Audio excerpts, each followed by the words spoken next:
Good evening, everyone, and welcome to the 2020-2021 edition of the Roger Watts Debate, hosted by the Department of Economics, Philosophy, and Political Science within the Irving K. Barber Faculty of Arts and Social Sciences. My name is Peter Uni, and as Communication Manager for the Faculty of Arts and Social Sciences, it is my pleasure to serve as your MC. Before I reveal the resolution, go over the rules of the debate, and introduce the debaters and judges, I wish to call on the Irving K. Barber Faculty of Arts and Social Sciences new leader, Dean Sylvia Tomaskova. Dean Tomaskova joined UBC Okanagan from the University of North Carolina at Chapel Hill, where she was the Drusilla French Distinguished Professor of Women's and Gender Studies and Professor of Anthropology. Her research focuses on the history of archaeology and anthropology as scientific disciplines, representations of the past, and the formation of theory as a historically suited practice. Welcome, Sylvia.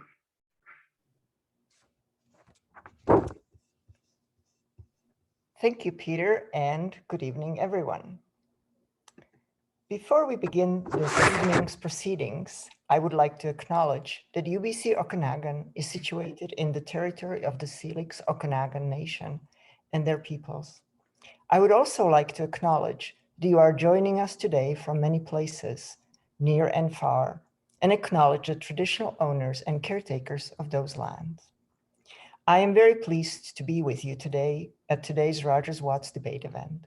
As Peter mentioned, I joined UBC Okanagan just this past winter. So in the absence of some of the other opportunities I would have hoped for, I am thankful for the chance to introduce myself to my new community. More importantly, I am grateful for the opportunity to hear from our incredible student participants this evening on what is sure to be a provocative debate on public health and governmental power. For those who are attending this event for the first time, the Roger Watts Debates was created in memory of Roger Watts by his family, colleagues, and community, and is made possible with the partnership of UBCO. Roger received his bachelor and law degrees from UBC and was called to the bar in 1975. He practiced law in the Okanagan for 35 years. His practice allowed him the opportunity to represent both plaintiff cases, fighting passionately on the client's behalf against administration, rules, and the system, and defense cases where he fought for our province's only insurer, ICBC. He argued each case with equal passion and commitment, regardless of whether he was representing the individual or the big corporation. He had all the traits of a good debater. Roger loved to teach and mentored many students who aspired to be trial lawyers. He spoke about the powers of advocacy as a guest lecturer in contemporary Canadian law in the political science department at UBCO. It is very fitting that an endowment fund set up in his memory is now supporting young advocates of the future. Before I close, I would like to acknowledge contributions from our organizers and supporters. To begin, I would like to recognize the efforts of our amazing UBC Okanagan's Debate Society, a non-competitive group of students who meet weekly to practice the art of debate. Welcoming students from any faculty, the Debate Society gives students of all abilities a fun way to develop their oratory skills. And the annual Roger Watts Debate Competition allows them to demonstrate the skills they have developed and to debate in front of a community audience. Without the debate club, there would be no Roger Watts Debate. I would also like to thank the organizing committee, Jill M. Dugans, Marvin P. Geeky, Julian Picot, and Sandra Watts have worked tirelessly behind the scenes and have instrumental in ensuring that the 7th annual Roger Watts Debate is the best one yet. And finally, the Roger Watts Debate is made possible through the generous backing of our event sponsors, the Vancouver International Arbitration Center, and our event champions, Wally Lightbody QC, Sandra Watts, Roger Watts Jr., UBCO's Student Union, and the Central Okanagan Foundation. I thank each of you for your ongoing support of this important student experience event. With that, I will pass the virtual mic back to Peter and look forward to hearing from our excellent debaters. Good luck to each of you. Thank you once again for being with us and for your engagement with the Irving K. Barber Faculty of Arts and Social Sciences. Thank you so much, Sylvia. The Roger Watts debate is one of the Department of Economic, Philosophy, and Political Sciences signature community engagement events. And while we've been holding the Roger Watts debate since 2014, this marks the first time we've gathered in this virtual space. Today, debaters will argue their case on the following: be it resolved that the government should have the ability to make vaccination mandatory. So now that we know the resolution of the debate, let's get familiar with the rules and the schedule of the event. The Roger Watts debates follow the parliamentary form of debate, with members of each team alternating with opponents and allocated certain time limits. Note that students have been assigned each role, and the opinions expressed are not their own. Today's moderator, Julian Picot, may choose to intervene if he feels that a debater requires another minute to conclude a point, to stop a debater if they have gone on too long, if the open debate requires more time for adequate rebuttal, or if any debater defies the standard of Parliament, either by unduly personalizing the debate or using unfortunate language. As such, the schedule is as follows. The Prime Minister has a 5-minute opening. The Leader of the Opposition has 5 minutes to respond. The Deputy Minister has 8 minutes response, while the Deputy Leader of the Opposition also has 8 minutes response. There will be a rapid fire round lasting around 8 minutes, while the Leader of the Opposition will have a 3-minute closing statement before the Prime Minister finishes with a 3-minute closing statement. Now that we have a better understanding of the rules and the schedule, let's meet our student debaters. Representing the government side are Tony Bedell and Christine Semiak. Tony, who is our Prime Minister for the debate, was born in Senegal, West Africa, but raised in Calgary, Alberta. Tony grew up with a love of politics, movies, and books. His dream is to one day be a lawyer and eventually enter politics. Tony's teammate Christine, our Deputy Prime Minister, is passionate about interdisciplinary study and wants to carry this attitude forward into a career in law. When not focusing on school, she loves to explore local wineries and breweries, and as the president of the UBC Debate Society, she is incredibly proud to see how debaters have flourished despite the online environment and is grateful for the experience. Representing the opposition side are Braden Gervais and Lakshay Carnwell. Braden, the Leader of the Opposition, is from Maple Ridge, British Columbia, is in his 3rd year of debate, and is a 2-time Roger Watts finalist. He would like to continue on in his education after his undergraduate degree and do either law or political science. Braden's teammate, Lakshay, is a 2nd-year computer science student at UBCO. From trying to be more woke about sustainability to picking up a new instrument, he's always motivated to learn. Lakshay, the Deputy Leader of the Opposition, has been part of the debate culture since high school and is thankful for an opportunity like Roger Watts at the university level. So now that we know who is competing, let's see what they're competing for.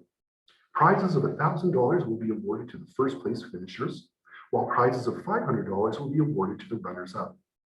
Student participants will also have the opportunity to compete for the newly created People's Choice Award, with $500 also up for grabs.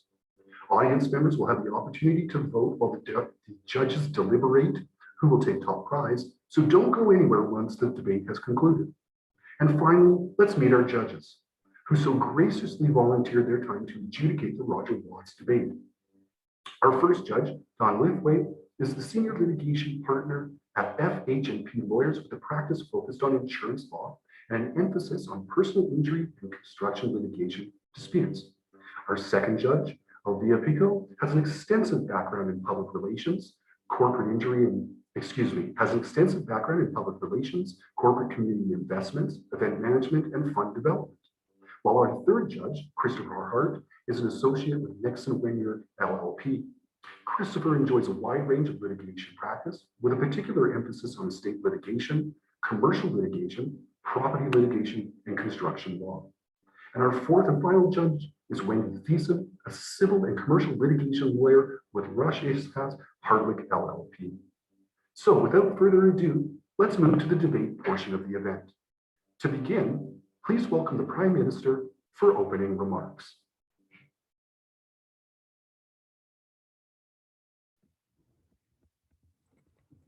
Thank you. Ladies and gentlemen, we're here today to discuss the motion that the government should have the ability to make vaccination mandatory. We define this motion as to be given the authority, if the need ever arises, to administer on a nationwide scale the civil requirement of obtaining an injection to prevent the contraction and spread of a dangerous virus. This is an adjustment in the scope of governmental power, and it is simply a power for future action to then temporarily implement such a policy to carry it out. If implemented, it would not be us forcing vaccination, rather the requirement of vaccination to be able to enjoy unrestricted access to all public facilities and areas to ensure the safety of those most vulnerable within those areas. Proof of vaccination will be in the form of a simple check, stamp, or marker on one's health card, passport, or if opted by the individual, in the form of a separate vaccination card. Our argument today has 5 main points. Number 1, we would not aim to force people to be vaccinated, but would rather penalize those who would not be vaccinated by limiting access. Number 2, this is intervention for extreme circumstances only, stuff that can affect the greater good. Point number 3, this policy is within the reasonable limits clause of the Charter of Rights and Freedoms. Point number 4, this would be an extension of applications of principles that already exist to reduce harm to the general population. And point number 5, the cost of outbreaks due to the lack of vaccination is far more massive than any negligible impact that vaccinations could have. I will cover the first 2, and my partner, Christine, will cover the following 3. Point number 1, firstly, we have to understand that we would not force people to be vaccinated, not in the slightest. This is a debate about one thing: the best measures to take in the event of extreme and unprecedented circumstances. It is about common sense, practical approaches we as a government must take in order to secure the safety of our people. Our mission is outlined in the Constitution, our cause in the Charter of Rights and Freedoms, and our concern before us today in the audience. In extreme circumstances where this policy would be implemented, it would be unsafe for unvaccinated children and adults alike to attend school and places of work, putting the lives of other people at risk. Thankfully, we've built up the necessary infrastructure to promote work from home and distance learning so children will not be disadvantaged and people will not be unemployed. Exemptions will be offered, yes. If you cannot be vaccinated due to underlying health conditions, age, or because of religious objections, you will not be forced to receive a vaccine. But make no mistake, this is a responsibility we must all share. Allow me to be candid with you. There will be penalties for not being vaccinated. Barred access from private venues and public spaces where you could jeopardize the safety of our most vulnerable people. Secondly, I want to touch on the fact that this is only for extreme circumstances. What we aim to do is prevent future outbreaks like the ones we see today. It's imperative for us to take the necessary steps to prevent other COVID-19 cases and another COVID-19 pandemic. We all know how those first few days of lockdown felt. We were all confused. We were all in disbelief. But now, almost over a year later, we have 23,000 Canadians dead, 23,000 families that will never be the same, 23,000 empty chairs at dinner tables tonight. Never again. Never again will we render ourselves so unprepared, so ill-equipped, so exposed. The lesson of the current pandemic has served us well. The weaknesses of our healthcare infrastructure have been made clear. Where we lack the proper resources and the proper training and the adequate funding in the past, we've been able to repair and improve. This policy is building on those successes and learning from those missteps. But this is a team effort. And this will require all of us to be responsible for our neighbor. In times of crisis, just as in times of peace, we have to be our brother's keeper, our sister's keeper. Freedom is only ensured for future generations by the responsibility taken up by the present generation. And so, I say now and before all of you, for the state of our nation and the security hereafter, we on Side Government are proud to support this motion. Thank you very much. Thank you, Prime Minister. Leader of the opposition, you may proceed. Thank you. What we just saw there was a little bit of a bait and switch by the government. They had spoken about exemptions. Now, we in the opposition agree with medical exemptions, but we find it confusing for the government to define a mandate with religious exemptions. Can't anyone claim those? How is it really a mandate if everyone can just skirt the rules? As well, they talked about preventing people from going to public spaces. This might not be force, but it's definitely coercion. They've taken away people's abilities to choose. You're either a hermit or you get a vaccination you don't want. As well, are they going to fine these people? And what would those fines look like? These are some of the things the government has to be more particular on. They have to specify. We need to know exactly what they mean when they say mandate, when they say that they're not going to force people, but how are they going to actually enforce these restrictions? Today, we'll be making 5 main arguments as well. This mandate infringes on individual rights. There are other ways to protect those at risk. The mandate has structural issues. The mandate only worsens certain situations, and there are alternate and more effective solutions. To begin, this infringes on my rights. I'm someone who has self-autonomy, someone whose body I get to make decisions for, not you, not the government. But when they take away my ability to make a meaningful choice, they infringe on that ability. They infringe on my self-autonomy. And self-autonomy is not something that's just important in itself. It underpins and underlies so many of the fundamental rights and freedoms in that exact charter the government pretends to be protecting. As well, we don't only care about outcomes. We care about how those outcomes are derived. We care about their process. And we care about having substantive opportunities. That's where when we have a choice, what we choose actually matters. These are called our, by Amartya Sen, a Nobel Prize winning economist, they're called our opportunity and process aspects of freedom. And he discusses them in an analogy. A woman named Rima goes walking every evening. She does this by free choice. Well, one day the government comes to her and says that she will now be forced to go walking. Well, what's happened here? The same exact result is being elicited, but something fundamental has changed. Amartya Sen says that there is a qualitative difference between being forced to go out and choosing to go out. Well, this is exactly what happens when the government implements a mandate like this. They're not only infringing on the rights of those who do not want to be vaccinated, but they're infringing on your process and your opportunity rights, regardless of if you want to be vaccinated. As well, the government has talked about protecting the vulnerable. Well, we believe that the government is kind of engaging in a false dichotomy here.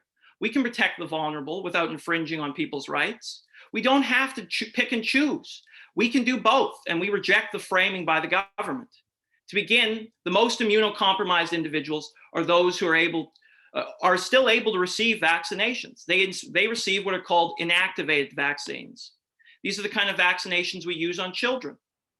So only the sickest amongst us are those who are ineligible.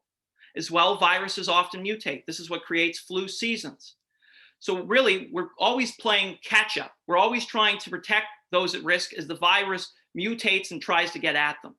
As well, vaccinations are not perfect. They do not totally eliminate the ability to spread or contract the virus. So this is a reduction of risk, but it's not a total elimination, and it's a reduction facilitated through immoral means. We believe the government should instead take the overall health of these individuals seriously and take comprehensive steps to helping them. This includes offering parallel government services, providing them with protective equipment, giving them air ventilation systems, establishing high-risk pooling in nursing homes, ensuring those at risk have a host of testing systems at their disposal. Making the world safer for those at risk will not eliminate all risks. Sadly, these are sick people, and they're at risk for more than just things like COVID. But by doing this, we can reduce their risk while also not having to infringe on individual rights. The government has not said all viruses, they've said only the most serious. So even they apparently recognize that at one point, the goodness of their end does not justify the absolute wrongness of their means. We think that by protecting the overall health of these at risk, we can come below that threshold and ensure that the government does not infringe on rights while also protects people who are vulnerable. People don't think in aggregates. The government might, but those small insignificant numbers, those people who just don't qualify for health exemptions but are very sick, they're at real risk. And the government has to justify here today why they can force those individuals through coercion to take a vaccine that very might hurt them or even kill them. Thank you. Thank you, Leader of the Opposition. Deputy Prime Minister, you may proceed. Ladies and gentlemen, honored judges, worthy opponents, I, as your Deputy Prime Minister, am proud to stand in front of you in support of the motion that the government should have the ability to make vaccination mandatory. My partner has already gone over our first 2 points, that we are not forcing people to vaccinate, but rather penalizing people by limiting access, and that this is a form of intervention for extreme circumstances only. I will go into points regarding the reasonable limits of this policy, that this is an extension of the application of principles that already exist, and that the cost of outbreaks is too great to risk not having policy such as this. But first, please allow me to refute some points made by side opposition. Side opposition has mischaracterized our proposed model for the motion. We are in fact not forcing vaccination. We are restricting what people would have access to should they not get vaccinated. If this sounds familiar to you, that's correct, because this is currently what's in place with the mask mandate. It's the same thing. Moreover, they said that we shouldn't allow religious exemptions, yet this would far supersede the freedoms that they are trying so hard to protect. To me, this is absurd that we would not allow religious exemptions in this case. Moreover, these are temporary measures. We're not the secret police coming to your door, knocking and forcing you to get a vaccine. We are encouraging more widespread vaccination by restricting what people have access to for a period of time where it would be dire to allow them to do otherwise. Moreover, they say that vaccines are for the vulnerable, and then they go into this discussion that vulnerable people can still get vaccines. That's exactly what we want, ladies and gentlemen. We want everyone to get vaccines. This is important. And we can provide other services. It's not vaccines or nothing. It is vaccines in addition to every other measure that we can do to keep people safe. I will now enter into my constructive points. Firstly, if we examine the reasonable limits clause, it is clear that liberty is tempered by civil duty and does not come at the expense of the safety of the nation. Our Constitution recognizes that rights can be limited if necessary to achieve an important objective, and if the limit is appropriately tailored and proportionate. The goal is substantial, and the response is reasonable. Ladies and gentlemen, we are dealing with people's lives. Secondly, the government is not unchecked. It has judicial and parliamentary controls. This is not the decision being made by one man or woman. This is the decision being made by the government that you have trusted with your confidence. Moreover, the public largely supports such policies. In fact, 92% of Canadians think vaccines are safe. However, despite this, less than half of people get the flu vaccine every year. And this disparity indicates the necessity for regulation in extreme circumstances. More than 7 in 10 Canadians support barring unvaccinated people from businesses, which is exactly the model that we are proposing. Additionally, the odds of having a serious adverse event related to vaccines is approximately 0.001%. Ladies and gentlemen, we all drive cars every day. That's part of our freedom of mobility, and yet we are nearly 1,000 times more likely to die in a car crash. The risk of having a serious adverse event related to vaccines is entirely disproportionate to the risks we accept every single day. And the confidence of the 92% of Canadians cannot be undermined by the freeloading actions of the minority. Fourthly, this is an extension of the application of principles that already exist in order to reduce harm to the general population. Ladies and gentlemen, we already have mandatory vaccination in some parts of the country. In fact, in Ontario, parents can be fined up to $1,000 for not vaccinating their children. 105 countries all around the world already have mandatory vaccination with penalties attached, including the rejection from public spaces such as schools. And in these countries, vaccine compliance rates are typically above 95%. Opposition cannot tell me that 105 countries are authoritarian.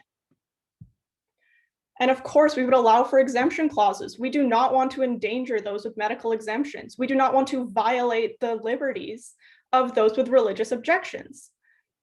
However, this is not an individual issue, and it is not the decision of individuals when the health of a nation is our concern. Lastly, the cost of outbreaks due to a lack of vaccination is massive, and it is the responsibility of the government to be proactive in presenting disaster that has significant negative effects on its people. We've seen how pandemic lockdowns are massively damaging to the economy, mental health, frontline workers, and social lives. We have seen increased rates of unemployment, the loss of our valuable small businesses that make our society vibrant.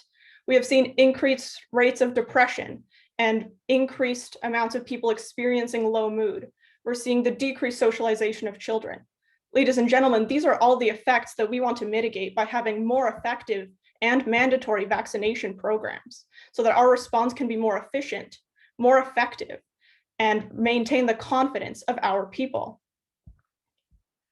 Ladies and gentlemen, 23,000 lives have been lost to COVID. We have vaccination programs in place, but the protection of human life remains reliant on the choices of each individual rather than being mandated by the government. Is it not rational to have the safety of a nation be mandated? Is that not a sacrifice that we as individuals should be willing to make? We are trying to prevent circumstances where the liberties promised to you by side opposition in fact remain protected. This is not an everyday policy.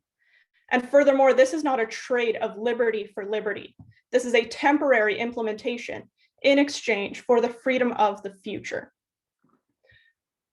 Ladies and gentlemen, side opposition wants you to believe that we are taking away your freedom, that we are restricting liberty. Ladies and gentlemen, I haven't been to school in a year. Ladies and gentlemen, I haven't seen my friends or my grandmother. I can't go visit my sister in Calgary. Are you telling me that my freedoms aren't being restricted right now? These are exactly the circumstances that we want to prevent in the future. These are the circumstances that we want to make go away faster. And this is why vaccines are mandatory. My partner, Tony, has already discussed that we would not aim to force people to be vaccinated, but would penalize those by limiting their access. He has explained that this is a form of intervention for extreme circumstances that can affect the greater good. We have explained that this is within the reasonable limits of the Charter. Ladies and gentlemen, this is not a new idea. This is something that has been embedded in our country's very fabric in order to keep us safe. This is an extension of the application of principles that already exist to reduce harm to the general population. That such policies like this are in place in provinces, in other countries, and it has been shown to work. And lastly, the cost of outbreaks due to lack of vaccination is massive. Not only are we seeing threats to the economy, threats to our social lives, we are seeing a disproportionate amount of pressure being placed on frontline workers, on servers. And these are the conditions that we are advocating to prevent. And that is why we ask you to side with side government today. Thank you. Thank you, Deputy Prime Minister. Deputy Leader of the Opposition, you may proceed. Thank you for the recognition. Good evening to everyone present over here. I, Master Lakshay Karnawal, will be opposing the motion because I firmly believe that the government should not have the ability to make vaccines mandatory. I shall be focusing on 3 important points throughout my debate, which are, number 1, the mandate has structural issues. Number 2, the mandate only worsens the situation. And number 3, alternate and more effective solutions. Now, before I start with these points, I would like to refute some of the points made by the Prime Minister and Deputy Prime Minister. Well, first of all, from the definition itself, from the get-go, I do not understand what the government is trying to enforce over here. What is this mandate? Because once the government says that they're going to put restrictions, they're going to put restrictions that are going to limit people from going into public spaces, but then there are alternatives such as going to online schools. Well, if that's an alternative, what would make people take those vaccinations? There's no incentive over here. You're not eliminating the main cause why these people are not taking vaccinations. Number 2, there's not an exact incentive. So what is the mandate supposed to do in the very first place? The Prime Minister stated that we never want to be inequipped with a problem like this if something like COVID-19 happens anytime in the future. Well, that is exactly what we are trying to say.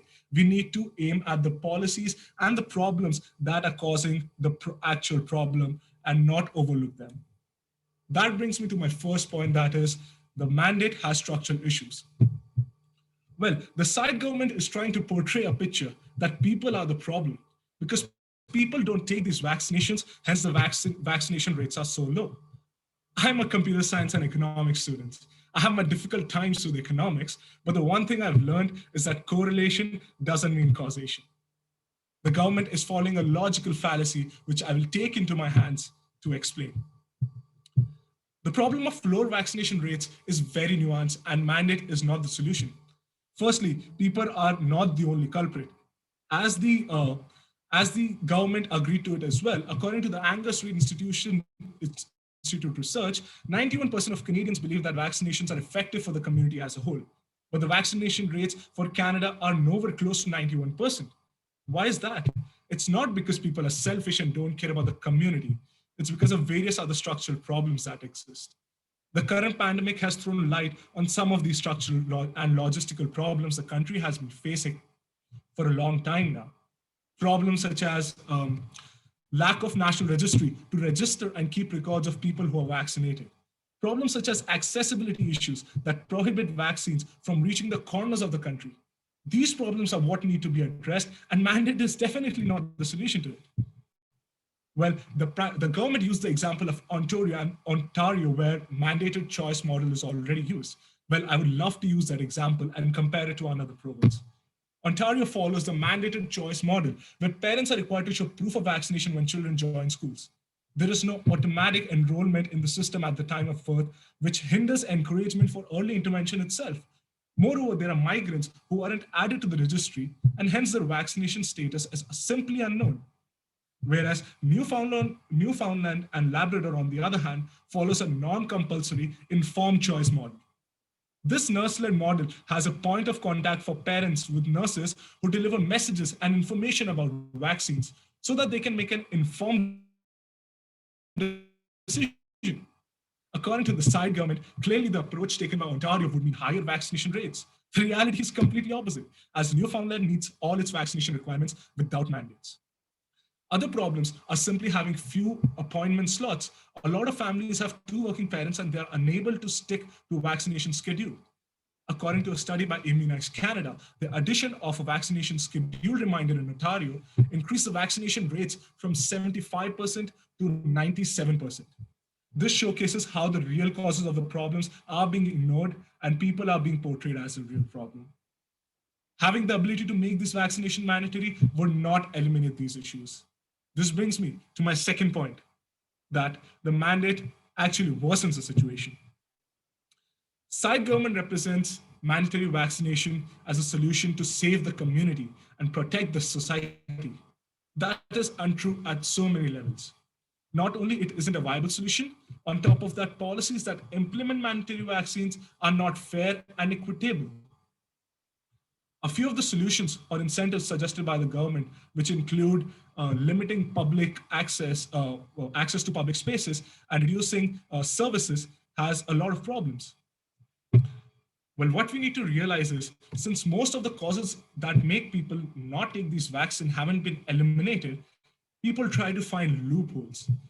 In Ontario itself, what we also need to keep in mind that when such sanctions are put up to people with religious reasons tend to register themselves under medical exemptions. So basically the problem hasn't been solved. Moreover, we have more people without these important services. We have people who have been restricted to go to public spaces. Well, according to a stat in Ontario, since the time mandatory mandates were enabled in the province, people started listing their names into registering themselves in medical exemptions. Well, that is something that the government has not considered.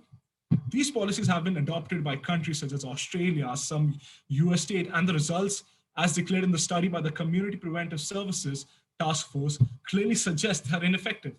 Let's keep in mind, a lot of vaccines that we are talking about refer to children, which means not only will these children not be vaccinated, if you give them an opportunity to make a decision of choosing, because we have alternates such as online education, they will have to pay a price for the decision made by the parents. And more questions arise when we talk about mandates as to what will be the criteria of selection for these vaccinations. Will it be the cheapest vaccination or the vaccination with the highest effectiveness? Will it be able to include the poor people who can't afford these vaccines? And if you're talking about free vaccination, then how will we include the immigrants, indigenous people, and other people who are not part of the healthcare system? Well, for my final point, which is alternate and more effective solutions, I would like to state that according to the report on the effect of mandatory vaccination in Australia, the mandate had a non-uniform effect on different socioeconomic classes, as monetary sanctions affected the poor more than the rich. This raises the question of the equity of these mandates. As the opposition understands the problem at hand better in this debate, we believe that solutions involving strategies to strengthen and improve access will bring larger gains. Reminder systems, enhanced provider support, and timely entry into the registry are some of the solutions. Moreover, we recommend the government provide life and injury insurance so those who are worried about potentially severe negative outcomes are compensated. By providing them with insurance, we reduce the cost of these rare but unfortunate outcomes and reduce their overall risk. The goal of vaccine is to bring health and well-being to society. Instead, mandatory vaccination only brings financial trouble and limited access to childcare and educational services. And that's why I would like to rest my case. Thank you. Thank you, Leader of the Opposition. We are now beginning the live round. Prime Minister, you have the first question. Yeah, I'm sorry, you have to forgive me because it seems like the opposition is arguing that our mandate is both too weak, but also our mandate is also unconstitutional at the same time. I'm just curious whether or not the opposition would require us to also banish other mandates that we have in place. Should we no longer wear seatbelts? Should we no longer actually practice safe practices in terms of situations where lives may be at risk? Please inform me, enlighten me. Government knows that's not what we're suggesting. And to your Is it? comment about the religious exemptions, what we were mainly stating, what we were mainly pointing out was the fact that if you allow these sorts of exemptions, what's stopping an anti-vaxxer from having a come to Jesus moment, claiming that exemption, and basically making your whole mandate null and void? What's the point of having a mandate if it doesn't mandate anything?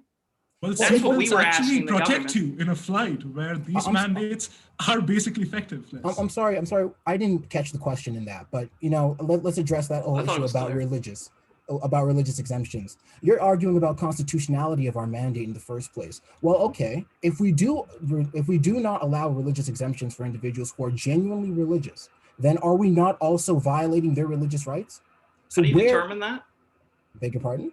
How do you determine someone who's genuinely religious? You can't so do a test. Do you want the government to determine someone who's genuinely religious? No, that's what we're saying. We're saying the government should not have that power. No, what you're saying is that our mandate is weak on the basis of two fundamental things. Our mandate is weak because our mandate doesn't offer incentives when we clearly laid out incentives for actually getting vaccinated, barring access to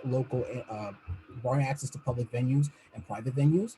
And yet now you're also arguing that our entire mandate is unconstitutional, yet you're also arguing that religious exemption shouldn't even be implemented in the mandate. Well, first of all, we really didn't mention constitutionality. We just mentioned the fact that there are certain rights that people don't want being infringed. You did. But you have laid out, just a second. Well, we did mention, because these are important rights and they are laid out in the charter. Except for religious freedom, of course, right? No, what we were stating, and I think it's very clear, is that if you allow religious exemptions, your mandate is pointless. But I'd also like to point out the government is infringing on people's voter rights. How are people supposed to vote if they can't go to public buildings? You can have mail-in ballots, side opposition. There are what happens if they don't want mail-in ballots? That is a restriction. Then they don't vote. So you don't want them to vote? No, if you don't want mail-in ballots. I'm sorry. You have proposed lots of structural models. And do you not think that these could be fixed in tandem with having mandatory vaccination? Do you not think that this is all part of the same solution? What excludes having those alternative solutions be part of mandatory vaccination? It is not the same solution because mandatory vaccinations, as I have mentioned pretty clearly, are not as effective as these solutions, because when you try to put these mandates, you're not targeting the real problems that we have, which are accessibility issues, which are trying to target the reasons why these people are not taking vaccinations in the very first place. By mandating them, it's almost as if you're taking away the rights of these people. And let me bring back to the main thing that the government has the ability to take away rights in certain situations only when there is no other solution possible. But we have various other solutions that are way more effective than mandates.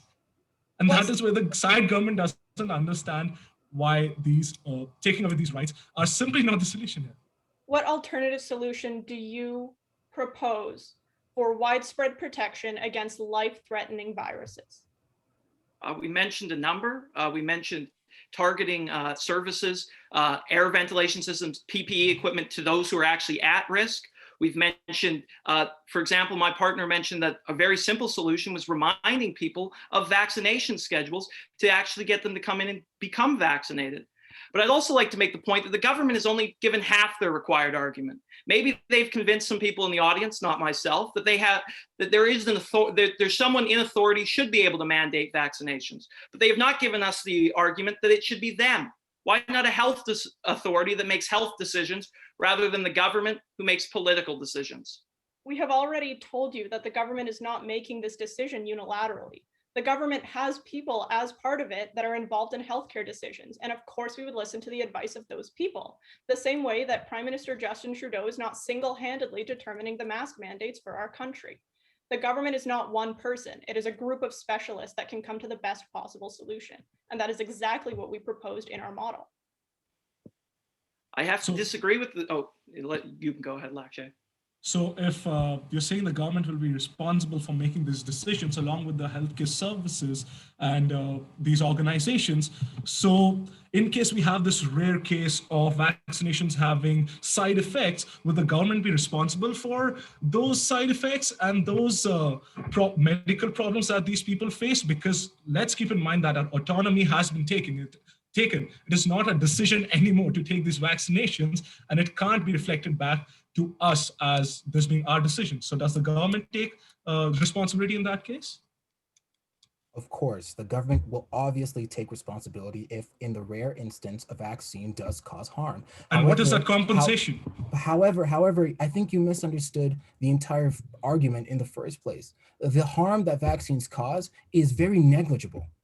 Vaccines cause, the odds of actually getting a negligible or harmful effect from a vaccine is far, far less than even dying in a car crash. Amount of people who do not take vaccines are also negligible. You're not considering people who are vaccine hesitant.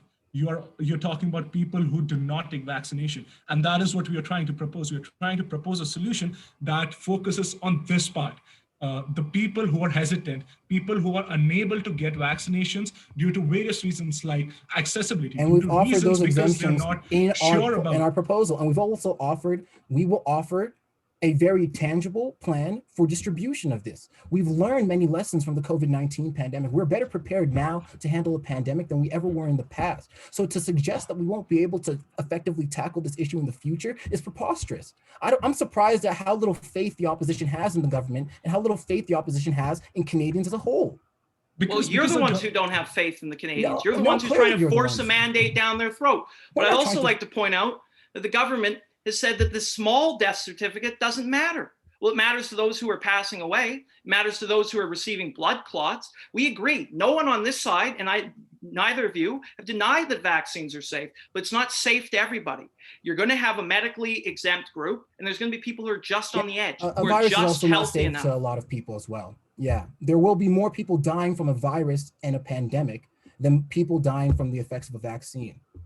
So you guys have even admitted that immunocompromised people and the majority can get vaccinated. So this is actually a small group of people you're talking about who can't get vaccinated, and you're trying to force it down the throats of those who don't want it. And you've created religious exemptions, so you've really not created a very strong mandate here at all, if anyone can claim those. You've already said that it is a small group of people who cannot get vaccinated. That is a small group. Yes. We have an additional small group of people who are religiously exempt. What you have done is failed to provide a model that is as safe as vaccines and as effective as vaccines. Your models can work in tandem with ours, but they are not replacing vaccines. Thank you very much, debaters. Now we will have the concluding remarks, and we'll begin with the leader of the opposition. Thank you. First, I'd like to kind of begin where I ended. the government is trying to present it as if we don't care about religious rights. Simply what we were stating was, if anyone can claim it, and that is anyone, then their mandate doesn't work, and they've pulled off a bait and switch. So what have we learned in this debate? Well, we haven't really learned much from the government, because I think they've been kind of avoiding really defining the full extent of their mandate. What happens if people break these rules? Are they going to jail? And they've said they won't be using force, but they will definitely be using coercion. By forcing people into their homes, by keeping them out of public spaces, by limiting their access to healthcare, education, government services, welfare. These are horrible, horrible effects on the lowest and poorest amongst us. Someone who's living paycheck to paycheck can't go without their income, but if that's going to a fine, or if they're not able to work, this is destructive towards their families.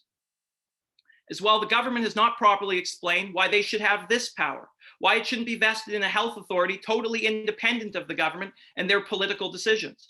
Personally, I don't want even the whiff of a political decision in my health care.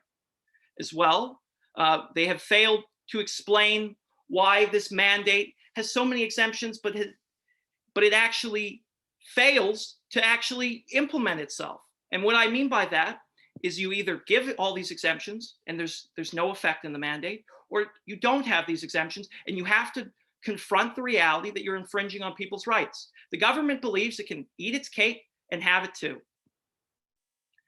So we in the opposition have given you 5 main arguments on why you should oppose this mandate. It infringes on individual rights. We've shown that the mandate undermines our self-autonomy by taking away our ability to choose and coercing a vaccine into our arm.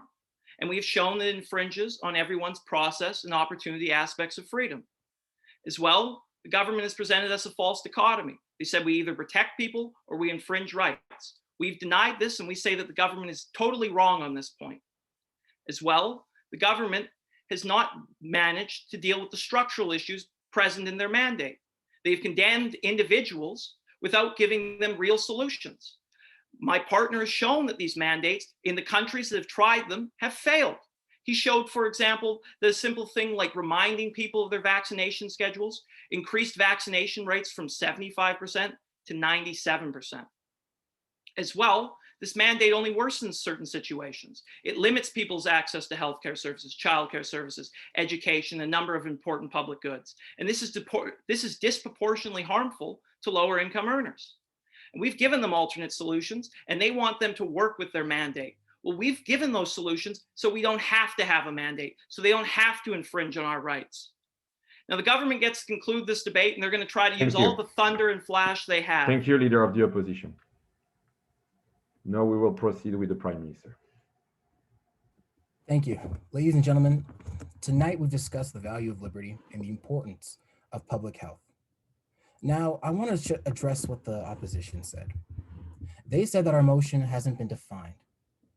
However, what the opposition calls coercion in their attack on our motion has actually been outlined as the incentive for us to actually get people vaccinated. The government isn't unilateral as well in our decision-making process. Healthcare officials, of course, will be consulted. Healthcare officials, of course, will be counseled to ensure that we're making the best possible decisions. Is that not how the government works at all times? When we decide policy, do we not always consult the experts on the matter? Listen, religious exemptions are also essential to maintain liberty in our nation. So we cannot disparage a whole group of individuals who have genuine religious values and convictions from this mandate. But the number of people who deny or even claim these religious exemptions are very, very small. Of course, there are measures put in place to genuinely root out those who will try to game the system. Their solutions, or so-called solutions, can be implemented alongside our mandate, because our mandate is not for simple everyday life, but rather the extreme and the most devastating of circumstances. They've painted for you 2 images. One where liberty is guaranteed. We have painted for you the image where liberty is guaranteed by civil duty. They've painted for you the image where liberty is rationed irresponsibly. But life can go tomorrow. They want freedom to move and do as you please now and worry about the single father on his deathbed struggling for his last breath, or worry about his freedom of speech later. That doesn't matter right now.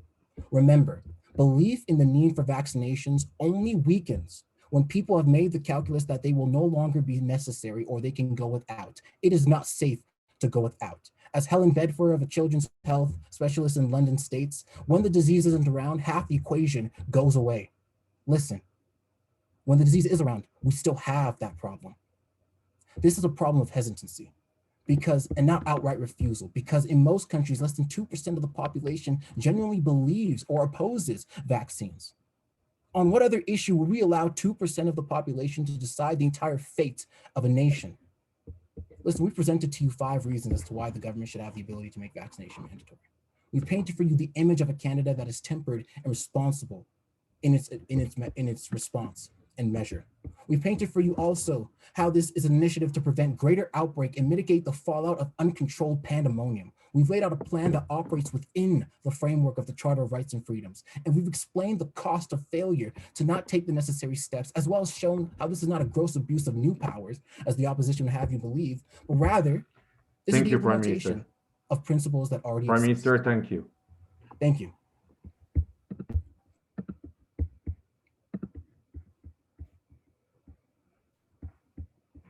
Thank you, student debaters. What an incredibly insightful and entertaining event. We'll now allow the judges time to deliberate, and we will announce the winners shortly. While the judges are hard at work, please vote now for the People's Choice Award, where you select your favorite student debater. Once the poll is closed, we will hear from former debate winner Sarah Nunes, who will discuss what participating in the Roger Watts debate meant to her. Please vote now.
Thank you everyone for voting. We'll now move to the special video of former debate winner Sarah Nunes.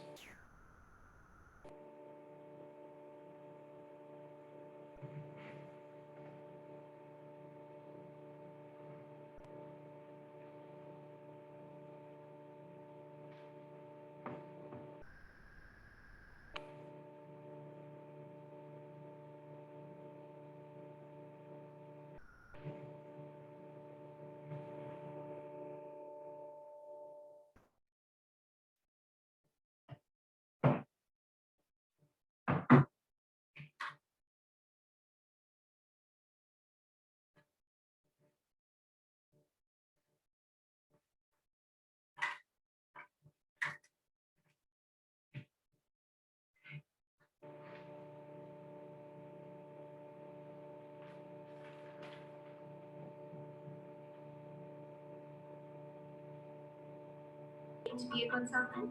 Why, the same thing it takes to be a debater. When I enter into a meeting with the client, I have just those few minutes in the beginning to listen to their concerns. Whilst listening, I also have to recall facts about the case in question and prepare my response.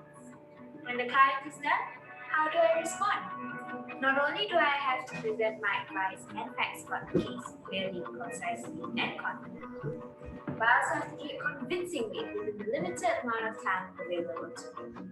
Doesn't this all sound familiar? It's exactly what our debaters were doing just a few minutes ago. But wait, there's more. Being a consultant means being able to work in a stressful environment. There are times clients come to us for advice after things have gone south on their end. They are under stress, and they sometimes bring that stress to the table, looking to us for immediate solutions. It is as if not only have you been appointed captain of a sinking ship, but you have an entire crew watching you, expecting you to take control of the wheel and steer it safely back to port. To accomplish this, you have to be agile, calm, and focused. And these are things I learned whilst in debate. When opposition is coming at you with double-barrel guns, it's easy to lose control. However, in debate, we are trained to stay focused and not lose sight of our end goal, which is to show the audience that ours is the correct stance. It is the same in the corporate world. When things go south, I am not there to comfort my client. No. I am there to provide solutions. And as a professional, no matter how tense the situation, my debate experience allows me to present my advice to the client calmly and confidently. In debate, you also learn the importance of choosing your words carefully and making sure you and your teammate are always singing the same song. This is a valuable skill for me at work, when teaming and messaging can make or break a meeting with the client. Most importantly, you'll come to realize that this is an invaluable skill to have. Debate teaches you how to present something you may personally disagree with. As a student, you may find yourself having to write a 30-page essay or do a 5-minute presentation for your prof on a topic you completely disagree with, especially if you're doing PPE. However, in debate, I learned how to remain impartial and professional when presenting things, and this has helped me complete all my assignments while still in university. And clearly, I made it. Likewise, as a consultant, I am not here to present my opinion. I am here to clarify Malaysian rules and regulations to the client and call a spade a spade. Now that all this is said and done, to those who are contemplating participating in next year's competition, I say go for it. Don't even hesitate. And those who are already involved, I hope you keep at it. That's enough from me, everyone. On to Jake. Good luck, debaters, and thank you to the sponsors for your continued support. Hi debaters, my name is Jacqueline Salter and I am a former member of the UBC Debate Club. Congratulations on participating in the Roger Watts Advocacy Debate. Debate well, debate enthusiastically, have fun, and continue on this great tradition at this university. Hello, my name is Tyrell Lamru. I'm a former president of the UBCO Debate Society, as well as a two-time finalist of the Roger Watts Debates. First, wanted to thank all of our sponsors for this year's debates, as well as the Department of Economics, Philosophy, and Political Science, as well as all of the judges. And to the debaters, congratulations and good luck. Hey, my name is Daniel Kende. I was a finalist of the third Roger Watts competition in 2016. I'd like to thank the sponsors for continuing to support such an amazing event. And I'd like to wish the current finalists good luck, all the best, and have some fun. My name is Lena Gomez, and I was part of the third Roger Watts Advocacy Debate. I'm wishing all the participants best of luck this year, and a huge thank you to all the sponsors. I'd like to thank the sponsors for making sure this event happens every year. Good luck, debaters. May the best argument win. Hey everyone, my name is Thomas. I'm an ex-Debate Club member and I want to wish you all the best luck and I want to thank all the sponsors. I'm Mo, former Debate Society member, and I just wanted to thank the sponsors for making Roger Watts possible this year and wish all of the contestants good luck.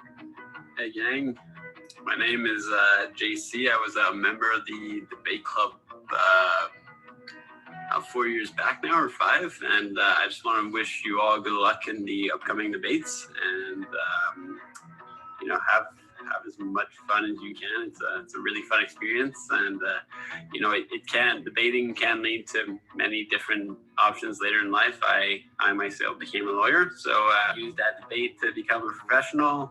You know, that debating skill. So really try to use as much as you can. Use that critical thinking, and also thanks for the sponsors for for supporting these events. They matter a lot, and they're really important for developing students into becoming great future professionals. So thanks a lot, and yeah, good luck again out there. Have fun. Hi, my name is Lawrence. I'm a former president of the Debate Society and a former finalist of the Roger. How do I ever get in the finals? Anyways, I want to say thank you very much to the sponsors for making the event possible this year, and wish the debaters all the very best of luck when they take the virtual stage. To our sponsors and the community, thank you for your continuous support, and thank you for providing us with this opportunity to hone skills that put us in a better standing for the future. Thank you for investing in us. Thank you for investing in me. And to dear Carl, Carrie, Mervyn, Joan, Jill, Jacqueline, JC, Reed, and Mo, thank you for helping me prepare for the competition back in 2016. That's all from me, everyone. Fighting! And may the best team win. Sekian, terima kasih.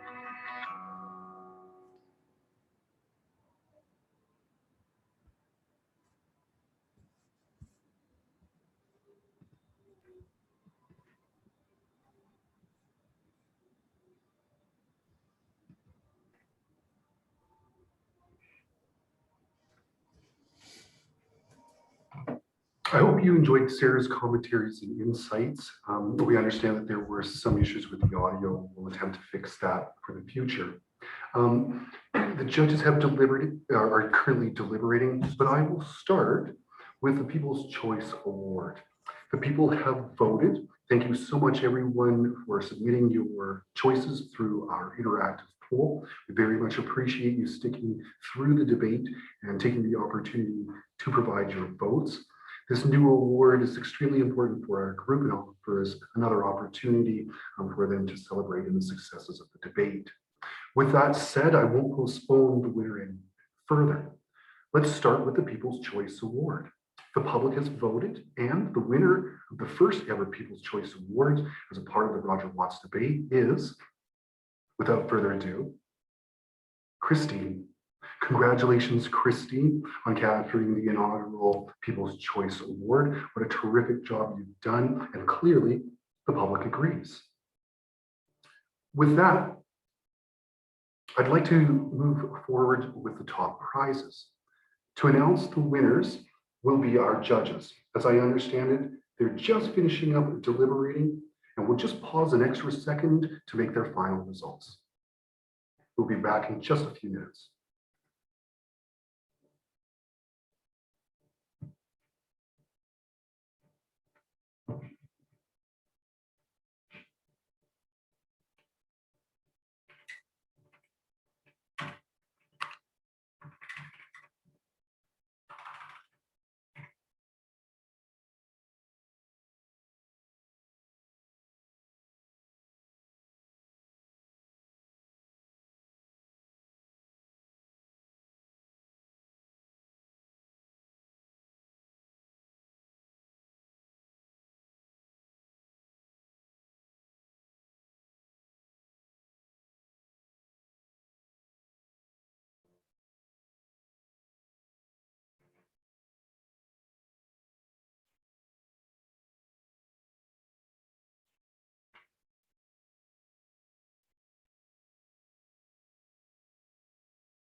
We're ready when you are.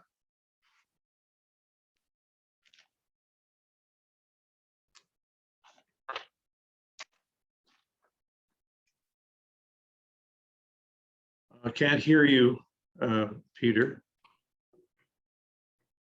So that leaves us with the top prize to announce the winner of the debate. I'm going to turn the judge over to Don and the rest of our judges. Don, will you please reveal the winner of this year's debate? I shall. Can you hear me before I start talking? Yes, I can. All right. I should say at the outset that we were all, as the judges, were impressed with the quality and substance of the discourse that we observed. It was professional, it was passionate, and it was polite. Moreover, the topic was extraordinarily timely, and I dare say will find its way around the dinner table over Easter dinner this weekend. Now, the task of the judges, at least notionally, is to pick a winner. However, that's not a term that we are comfortable with. Rather, our task ought properly to determine, based on a series of criteria, which side prevailed on this day and on this topic. It was, I should say, a very difficult task. Both sides did an outstanding job.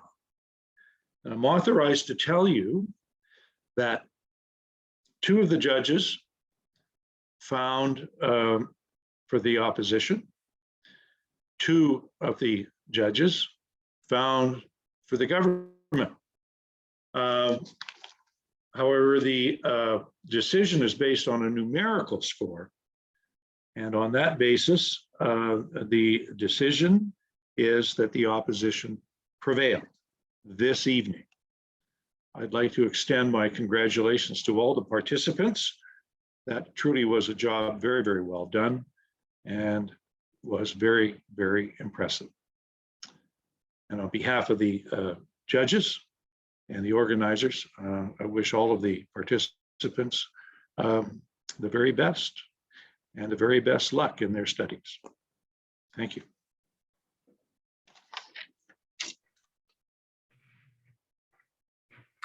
So congratulations to the winners and to the runners-up for their outstanding performances in the debate. On behalf of everyone here tonight, thank you to the organizers and the student participants for a thought-provoking debate, and to the judges for their hard work in selecting the prevailer. And a big thank you goes to all of you, the members of our community, for your continued support for the Roger Watts debate. With that, I'll conclude tonight's event. Thank you again, and good night.